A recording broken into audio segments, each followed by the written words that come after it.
have you ever stopped to think, I mean, really think, about what drives us, this constant search for happiness, and this deep urge to get away from suffering? Mm-hmm. It's fundamental, isn't it? Exactly. And what if, just maybe, there's this ancient text, thousands of years old, that holds the key, the actual answer we're looking for, but maybe we're just, well, looking in all the wrong direction. Right. And today, that's exactly what we're diving into. The Bhagavad Gita. It's definitely one of the most revered, but probably also one of the most misunderstood spiritual texts out there. It really is. And for this deep dive, we're mainly drawing from a really insightful YouTube lecture series by Swami Sarvapriyananda, specifically his summary of the first chapter. Right. And our goal here, just to be clear, isn't to look at the Gita like it's just some historical document, or even like a modern self-help book or some kind of management guide, although honestly, you might find bits of wisdom for those things in there too. Sure, that happened. But our real aim, our mission, is to dig out its core spiritual teachings. And I think crucially, to understand why this ancient wisdom still matters so much for our lives right here, right now, as you're listening. That's exactly it. We're sort of setting the stage for a journey, really, a journey into self-discovery. And hopefully we'll find some genuine aha moments, some practical insights that might actually change how you see things, how you approach challenges, maybe even how you understand happiness itself. Yeah, absolutely. So let's get ready to explore. This should be pretty illuminating. Okay, so to kick things off, let's think about this really big question that, well, a lot of spiritual paths, including Vedanta, ask. What's the ultimate point of being human? What's the goal? Often you hear it described as God realization. Or maybe, like Swami Vivekananda put it so beautifully, it's about manifesting the divinity that's already inside us, right? Right, uncovering what's already there. But then you look at our everyday lives. Our immediate goals seem, well, a lot more down to earth, don't they? We're focused on our careers, making money, taking care of our families, staying healthy, being successful at what we do. Just generally trying to find some contentment day to day. Yeah, the practical stuff. That's what fills our time and energy mostly. Exactly. But what's really fascinating when you dig underneath all those immediate worldly goals is that the driving force, the motivation behind every single one is pretty much universal. It's always the same thing. We're chasing happiness and we desperately want to get rid of suffering. Always. And that's true whether we're talking about getting a raise or seeking enlightenment, It's the same fundamental drive. We're all seeking joy, trying to avoid pain, and our first instinct, almost always, is to think that happiness comes from outside ourselves.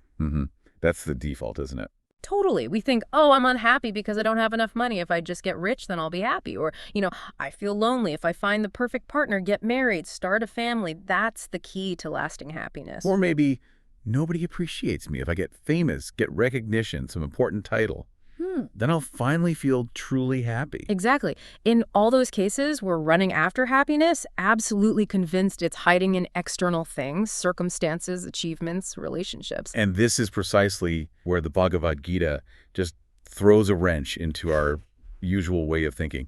It's pretty radical, actually. This ancient text, at its heart, is a guide on how to become genuinely, profoundly, permanently happy. And how to completely transcend suffering, not just manage it, but end it. Right. But its core message is that the real lasting happiness you're searching for, that complete freedom from suffering, well, it's not where you're looking. It's actually within you. The Gita points towards this unchanging reality inside us, sometimes called the Atman, the self, which is ultimately connected to everything, to universal consciousness, Brahman, God, whatever name you use.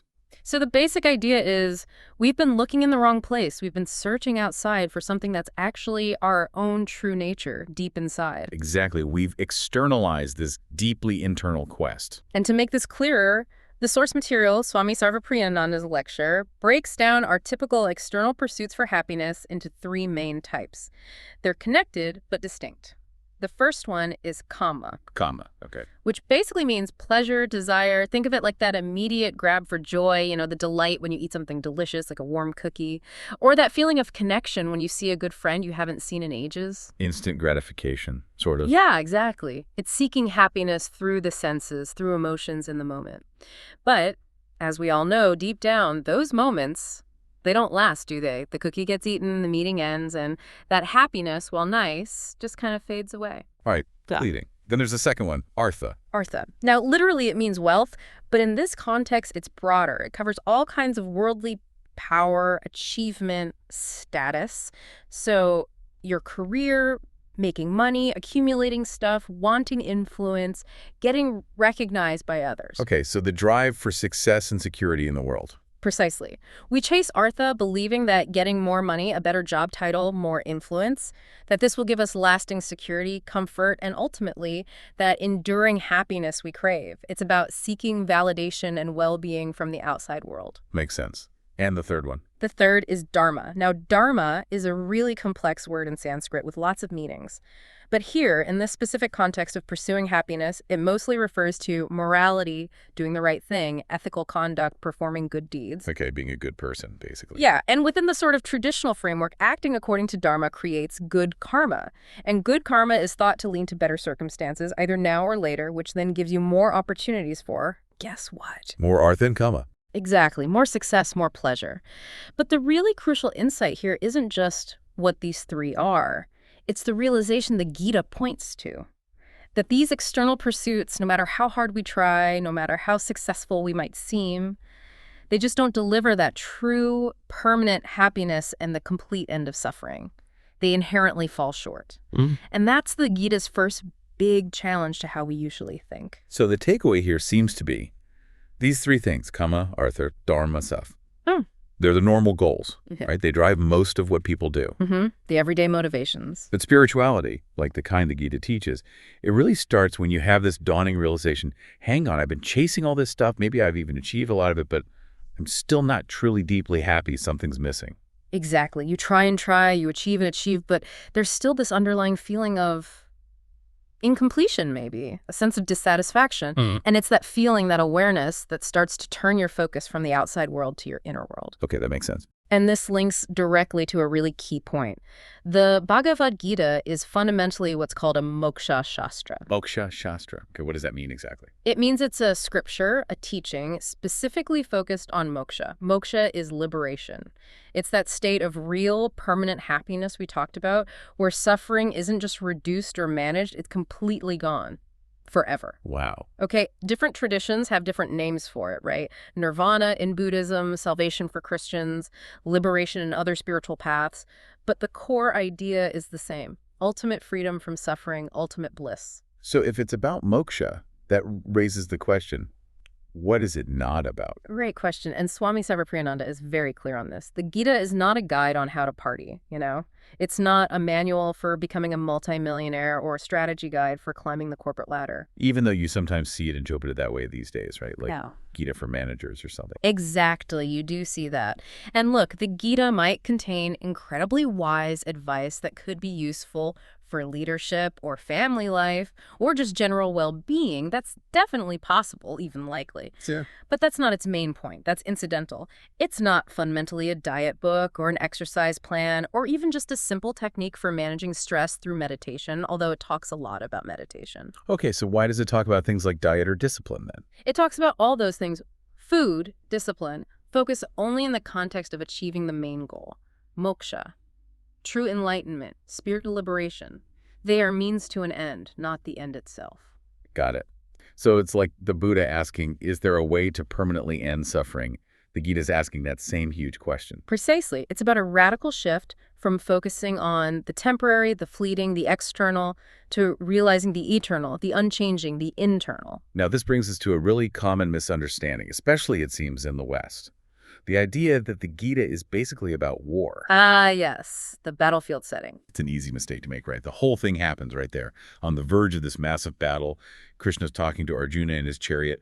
So people think, okay, it must be justifying war or telling you how to fight. It seems logical on the surface, but to really understand this, you have to look at the long, long history of how the Gita has actually been interpreted within its own tradition. We're talking about commentaries going back at least 1,400 years to Shankaracharya. He's the oldest one we still have, but even he mentions older ones. Okay, so a very long tradition. Immense. And you have these major figures, Shankara, Ramanuja, Madhva, each founding huge schools of Hindu philosophy. They all wrote detailed commentaries on the Gita. And the amazing thing is, not one of them in all those centuries ever interprets the Gita as being about literal war. Not one. Not one. They consistently see the battlefield as symbolic. It represents the battle of life, our internal struggles, the ethical choices we face, the big existential questions. The actual war is just the dramatic backdrop for these deeper spiritual teachings. And it's striking that Mahatma Gandhi, Yes. the ultimate icon of nonviolence, right? Right. He said the Gita was his biggest inspiration. His whole philosophy of nonviolent resistance drew heavily from it. Absolutely. His life's work is kind of a direct contradiction to the idea that the Gita promotes violence. He saw its message as being about selfless action, inner strength, fighting injustice internally and externally, but through truth and nonviolence, not literal warfare. So where does this modern war interpretation come from then? Well, Swami Sarvapriyananda points out something interesting. He notes it's often modern Western scholars who jump to this war idea, asking things like, why would God tell someone to fight? And he suggests, quite pointedly, that this focus might stem from, in his words, the enormous guilt in the Western mind of the last 100 to 200 years about, modern industrial-scale warfare. So like projecting recent history onto an ancient text. Kind of. It's seeing the text through the lens of recent trauma, rather than understanding it from within its own long philosophical and spiritual tradition. The core message just isn't about fighting physical wars. That's not its purpose. Okay, that's a really important clarification. And let's take that a step further. Beyond not being about literal war, the Gita isn't even primarily about the specific story of the Mahabharata epic itself, is it? Right. Even though the Mahabharata is this incredible, vast story, some call it the greatest story ever told about this devastating war between these two sets of cousins, the Pandavas and the Kauravas. The good guys and the bad guys, essentially. Yeah, broadly speaking. The Pandavas are the heroes, the rightful heirs who've suffered a lot, and the Kauravas are their ambitious, often wicked cousins led by Duryodhana. And the war is the climax of this huge family drama. It's an amazing story in itself. It is. But then you ask, okay, why should we, living now in the 21st century, care about these, ancient half-mythological stories about princes from thousands of years ago? The question. And the answer, at least for understanding the Gita's purpose, is we don't really need to get caught up in the historical details. The Gita isn't focused on who was right or wrong in that specific ancient conflict, even though people in India still love debating those points. The Gita just uses that epic story, that intense drama, as a powerful setting. Its real value, its lasting relevance, comes from its universal spiritual teachings that apply to our lives, our inner battles, right here, right now. It transcends that specific time and place. It speaks to the human condition itself. So it's using the story as a vehicle for something much bigger. Exactly. And a really neat insight here is how the Gita's main themes echo two fundamental questions that M, the author of the Gospel of Sri Ramakrishna, asked the master. Oh, interesting. What were the questions? He asked first, how do I keep my mind focused on God? Basically, how do I achieve true spirituality, enlightenment, moksha? Okay, the path to liberation. And second, how do I live in this world? Meaning, how do I take that spirituality and actually live it out in my daily life with all its duties and challenges? So the inner quest and the outer expression. Precisely. Those two questions, attaining enlightenment and living spiritually in the world, capture the essence of what the Gita teaches. And it does this by laying out and beautifully harmonizing the main paths of spiritual practice. These are often called the 4 yogas, especially as Swami Vivekananda presented them. Right, the 4 yogas. Let's quickly recap those. There's Jnana Yoga. The path of knowledge, using your intellect, discrimination, deep inquiry to understand your true nature. Then Raja Yoga. The path of meditation, psychological control, mastering the mind through practices like concentration, mindfulness to reach higher states. Like to yoga. The path of love and devotion, cultivating intense, unconditional love for the divine, seeing God everywhere and in everyone. And finally, Karma Yoga. The path of selfless action, doing your duties diligently, skillfully, but without being attached to the results, offering your actions as a form of worship. And what's really remarkable about the Gita, as you said, is how it weaves these together, right? Yeah. It doesn't say one path is the only way. Exactly. It shows how they all complement each other, how they all lead towards the same ultimate goal. It's incredibly comprehensive and inclusive in that way. It offers something for every temperament. Now, speaking of the essence, there's that famous story about Sri Ramakrishna and the Gita. He wasn't big on just book learning, was he? No, he often teased scholars. But he had immense respect for the Gita. He had this very intuitive grasp of its core message. And he pointed out something fascinating. He said, if you repeat the word Gita quickly, 10 times, especially in Bengali, Gita, Gita, Gita, Gita, it starts to sound like Tagi. Tagi. And what does Tagi mean? Tagi is Bengali, and it points directly to the Sanskrit word Tyaga. And Tyaga means renunciation. Renunciation. So Sri Ramakrishna felt that was the essence of the entire Gita. Yes, renunciation, giving up worldliness for spirituality. Now, we need to be really careful here. This doesn't mean literally giving up the world, abandoning your family, quitting your job, running off to a cave necessarily. Right. It's not usually about external abandonment. No, it's more about an inner shift. It's renouncing the attachment to the results of your actions, renouncing the ego's constant demands, turning away from the endless chase after fleeting external pleasures and validation, and turning inward towards the lasting peace and happiness of the self. So it's an internal letting go. Detachment. Exactly. Letting go of the things that bind us, that cause suffering, our selfish desires, our ego, our attachments. Aligning ourselves with something higher, more enduring, that inner detachment, that freedom from what causes pain, that is Tyaga. And according to Sri Ramakrishna, that's the heart of the Gita. Okay, that gives us a much clearer picture of the Gita's core purpose and message. Now, how should someone actually approach studying it? What's the right mindset? That's a crucial point. Swami Sarvapriyananda highlights some advice from another great Swami, Bhagavad, on this. He said you should always keep two things in mind when you study the Gita. Okay, what's the first one? First, why am I studying it? You need to be clear about your prayojanam. That's your purpose, your need, what's driving you. Prayojanam, the need. Yes. You should approach it as a genuine spiritual seeker. Someone who feels the pain of samsara, this cycle of birth, death, suffering, and truly wants liberation from it. You're looking for real bliss, transcendence, a higher way of living. You're studying it because you want that lasting happiness, that end to suffering. So what this means for you, the listener, is that our approach here isn't academic in the usual sense. We're not getting bogged down in scholarly debates about, say, whether the Gita was added to the Mahabharata later. Right, though most scholars now agree it's integral. Or, arguing about its exact date. Or how Krishna could possibly deliver 700 verses on a noisy battlefield right before a war. Or whether he spoke in perfect Sanskrit, Vos. Exactly. Those might be interesting questions for historical or linguistic scholars, but that's not our focus. Our focus, our prayojanam here, is to understand the spiritual teachings Krishna gave Arjuna and figure out how you can apply them in your own life for your own growth, your own enlightenment. That's the why. That clarity of purpose is essential. And the second point from Swami Bhagavad is just as important. Always remember, who is teaching? Who is teaching? It's not just some professor giving a lecture based on their research. It's not just a learned scholar, a pundit. It's not even just a saintly person sharing their experiences. In the Gita, the speaker is understood to be God himself, Bhagavan Krishna. That's profound thought. It really is. Imagine you could sit down and listen directly to the Buddha teaching, or Jesus Christ, or Sri Ramakrishna. The Gita offers that level of direct, divine instruction. Krishna is speaking to Arjuna, yes, but through Arjuna, the teaching is meant for all of us, across all time. Sankaracha actually mentioned this in his commentary introduction. He said, Arjuna was chosen as a fit student, specifically so these teachings could spread far and wide, reaching everyone who needed them.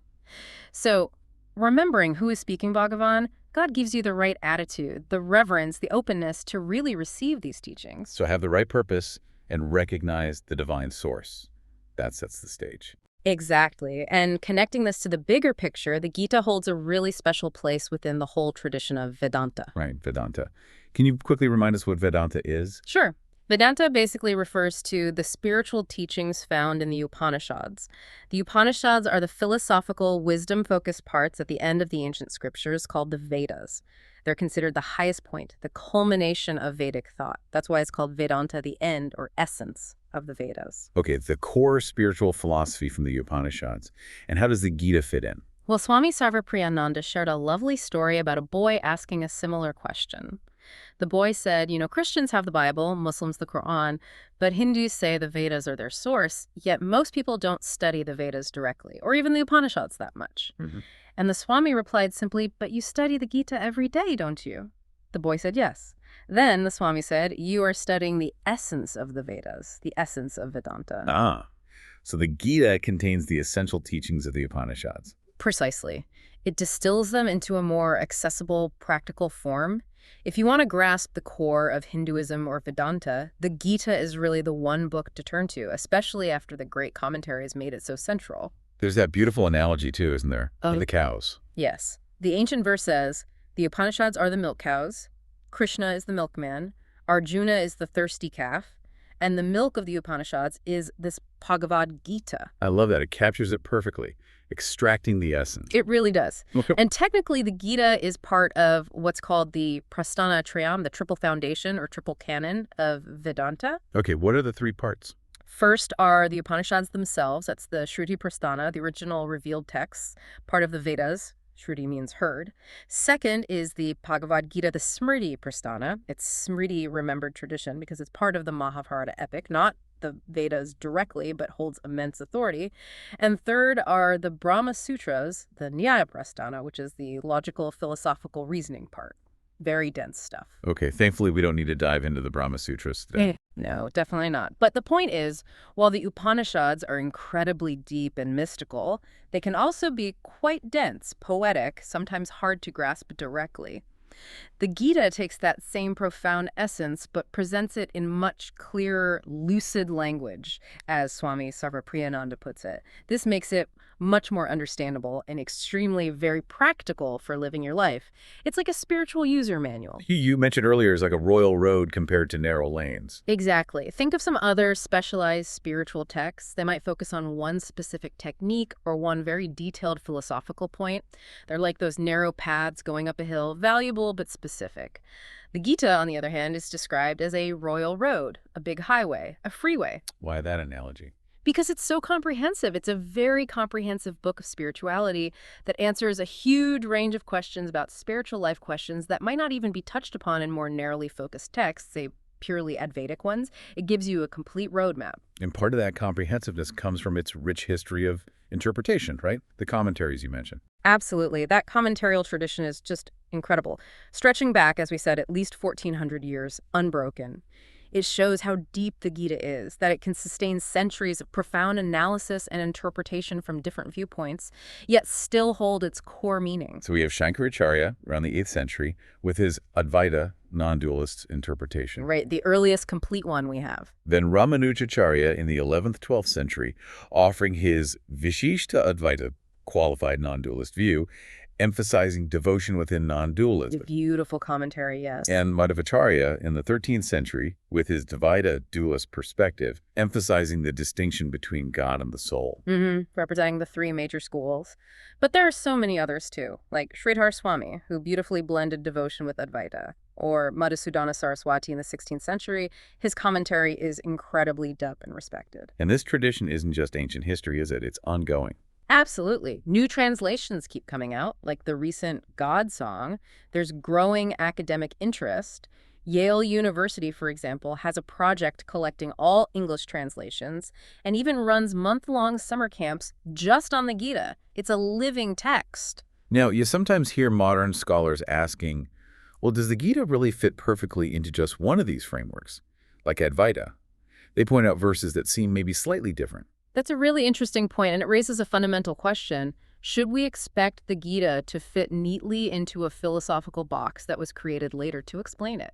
Good question. I think the better way to see it is that the Gita isn't meant to fit into one framework. Rather, the Gita is the source from which these different frameworks draw their inspiration and evidence. Remember that analogy of the deep well? Right. Well, everyone draws water from. Exactly. A Swami named Ramasuk Dasji, who spent his whole life on the Gita, put it beautifully. He said the Gita is like a very deep and old well from which many people have drawn water. Shankara drew one meaning, Madhava drew another, Ramoja another, and the Gita, in its depth and truth, supports all of them. It provides insights for each perspective. So the philosophical systems are attempts to understand the Gita, not the other way around. Precisely. The systems come later, trying to organize and explain the profound truths found in the Gita. It's not about the Gita fitting them, it's about them deriving their wisdom from the Gita. All the great teachers found different, valuable things there, which just shows how incredibly rich and multifaceted it is. Okay, that sets the stage perfectly. Let's now turn to the actual beginning of the Gita, the dramatic scene where it all unfolds. Right, the battlefield of Kurukshetra, just moments before this huge Mahabharata war is about to erupt. It's a civil war, remember, between these two sets of cousins, the Pandavas, who are generally seen as righteous, the good guys. And the Kauravas, their 100 cousins, led by the ambitious and often unjust Duryodhana. Exactly.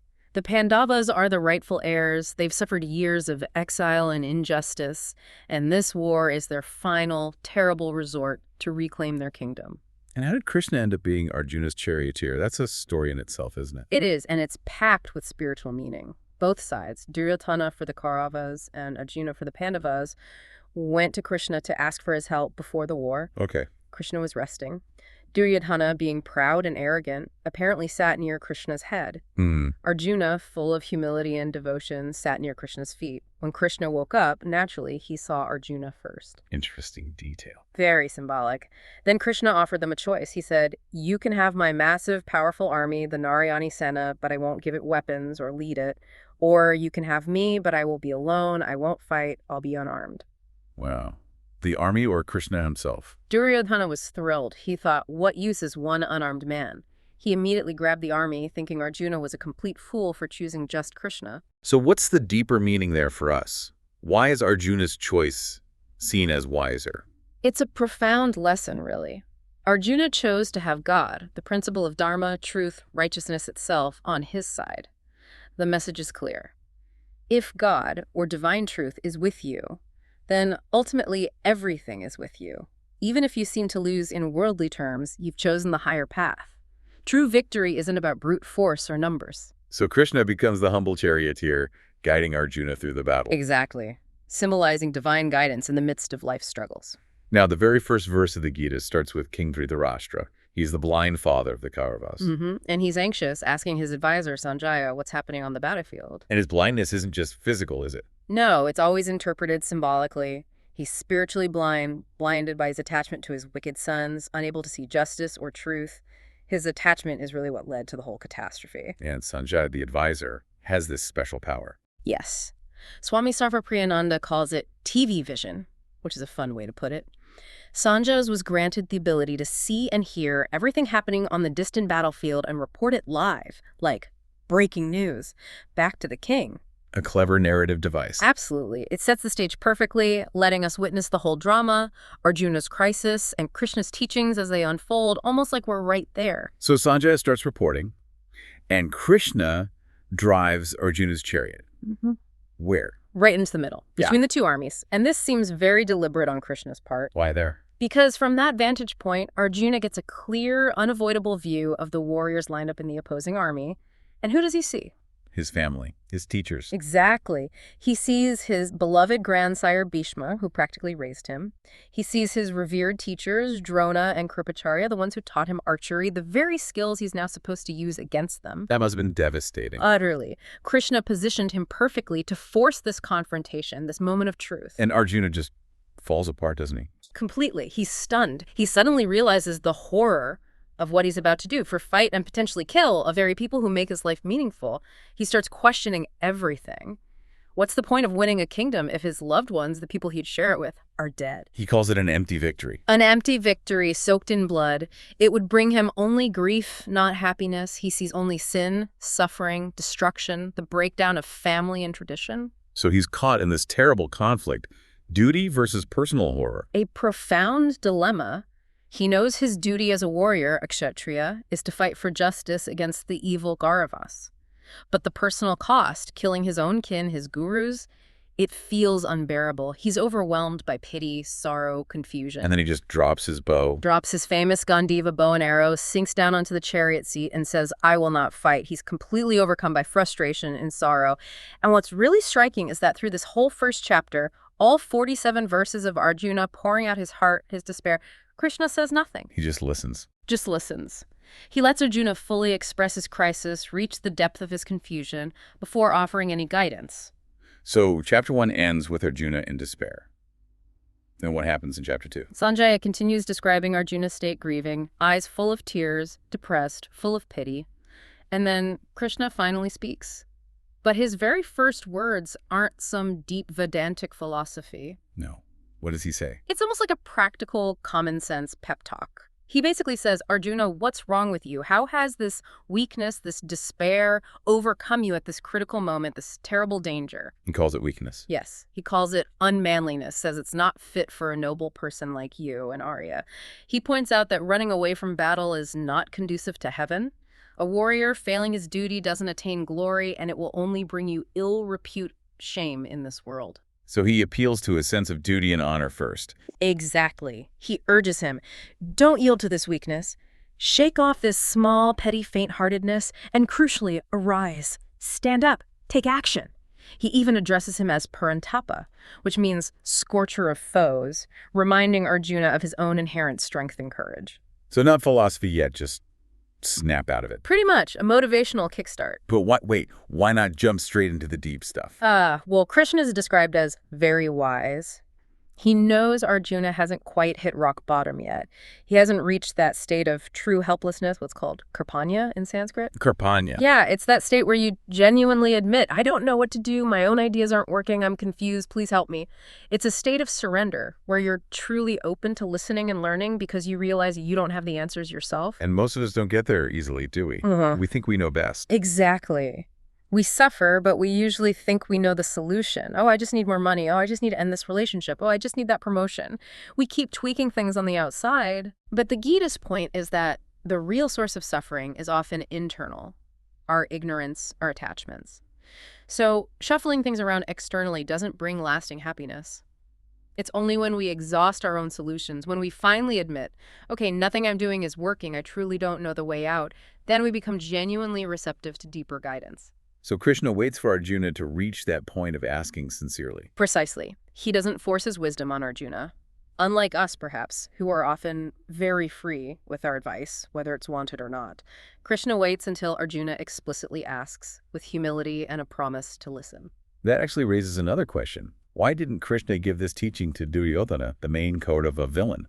Maybe that could have prevented the whole war. That's a classic question. And the texts say Krishna did try. He went to Duryodhana's court as a peace envoy, urging him to be reasonable, to give the Pandavas their rightful share, to avoid the bloodshed. And what happened? Duryodhana gave this infamous reply. He said something like, Krishna, I know what is right, Dharma, but I just don't feel like doing it. And I know what is wrong, Dharma, but I can't stop myself from doing it. Wow. That's brutally honest. Incredibly so. He acknowledged his problem, he knew he was on the wrong path, but he expressed absolutely no desire or willingness to change. He felt compelled by some inner force he couldn't resist. He wasn't asking for help, he wasn't in that state of karpanya, that openness to change. So the key difference is receptivity. Yeah. Arjuna reaches a point where he wants to understand and change. Exactly. Later in the Gita, Arjuna will ask Krishna precisely this question.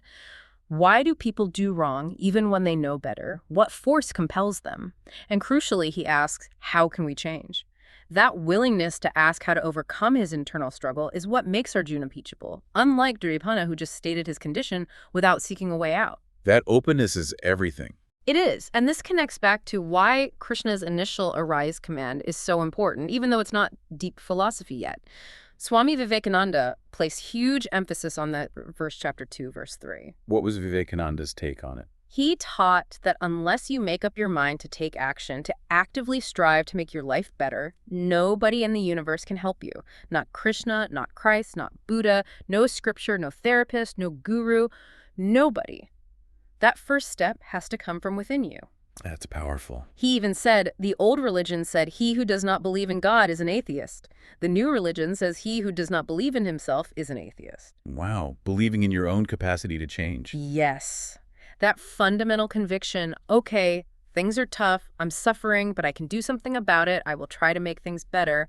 That's the absolute prerequisite. It's deciding to stand up like Arjuna, not stay slumped in despair. It's an act of inner strength. So if you listening right now decide, okay, I want to change something, even just a little bit, you're already sort of aligning yourself with Arjuna. You're in Arjuna's camp. That's the starting point. And then all the spiritual tools, the practices, the teachings, meditation, studies, service, devotion, they become incredibly useful. They can actually help you. But you have to make that initial decision to engage, to act. Like the Swami telling the monks not to hesitate getting out of bed. Exactly. Don't lie there debating. Just get up, make the decision. Unless that inner resolve comes, that commitment to change, nothing external will have a lasting effect. So Arjuna hears this initial pep talk, but he's not quite ready yet. Not quite. He's still reeling. In the next few verses, he'll continue to argue his case, explaining why he feels such despair, why fighting seems wrong to him. He needs to fully articulate his confusion. But the turning point is coming. It's coming very soon. The critical moment arrives around verse 7 of chapter 2 when Arjuna finally says explicitly, "I am confused about my duty. My mind is bewildered. I surrender to you as your disciple. Please instruct me. Tell me definitively what is truly good for me." That's the moment of Karpanya, the surrender. That's it. And it's right after that, from verse 10 or 11 onwards, that Krishna begins the profound core teachings of the Bhagavad Gita, the liberating wisdom of Vedanta. And that, naturally, is where we'll have to pick up next time. So what a journey, just setting the stage. We started with that universal search for happiness, didn't we? And saw how the Gita radically suggests looking within, not without. Finding the self, the Atman. Then we tackled some big misconceptions, realizing the Gita isn't really about literal war or even just the Mahabharata story, but about our own inner spiritual battles and how to live spiritually. Right. And understanding its true purpose as a moksha shastra, a guide to liberation. And finally, we saw just how vital our own readiness is. Like Arjuna, we need to reach that point of acknowledging our confusion, our helplessness, before we can truly receive and apply these profound teachings. Krishna's wisdom in waiting was key. Absolutely. That internal readiness, that arise moment Vivekananda highlighted, is paramount. So the Gita's message isn't really about those external battles out there, is it? It's about the war going on inside our own minds, the conflict between what we should do and what we want to do, between our higher purpose and our attachments.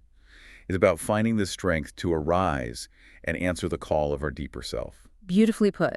And maybe the question for you, listening, is how does this ancient drama, Arjuna's crisis on the battlefield, resonate with your own life? What are your internal battlefields? What makes you feel like dropping your bow sometimes? And where might you find the strength to arise? It's definitely food for thought. We've really only just scratched the surface today, setting the context. But next time we get into the heart of it, Krishna's actual teachings of Vedanta, starting right from chapter 2, verse 11, when Arjuna is finally ready to listen, you really won't want to miss that.